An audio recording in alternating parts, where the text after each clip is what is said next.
L'autobus della linea 2 era fermo qui, al capolinea di Viale Don Sturzo, quando sono arrivati i vandali ed hanno iniziato a colpirlo come una furia. Un colpo secco, i vetri in frantumi, mentre il conducente era all'interno del mezzo preso di mira sabato sera a Mestre verso le 21:30 da alcuni minorenni che, secondo quanto riferito dai testimoni, giravano con mazze in mano, colpendo e danneggiando anche alcune auto in sosta in Viale Don Sturzo e vie limitrofe. Illeso l'autista del bus che insieme ad alcuni cittadini ha allertato il 113, mentre sul posto sono intervenuti anche gli addetti di ACTV. È l'ennesimo atto vandalico in cui si trova coinvolto un autista, su cui è intervenuto anche il segretario veneto della FIT CISL Venezia, De Terlizzi. L'episodio, ha dichiarato, dimostra quanto già segnalato venerdì scorso al prefetto e al sindaco di Venezia, affinché si attivi un tavolo perché bisogna intervenire subito. Della stessa linea anche il presidente della seconda commissione sicurezza in Consiglio Comunale a Venezia. È un fenomeno dilagante che ci preoccupa tutti noi amministratori, preoccupa tutta la comunità, trova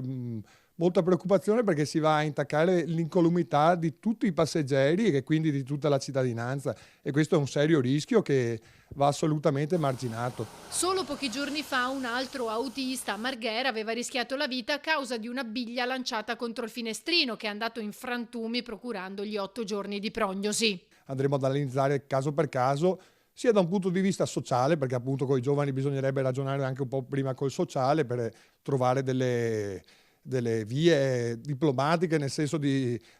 nuovi tipi di apprendimento per questi giovani, nuovi tipi di valori che probabilmente gli mancano, che col Covid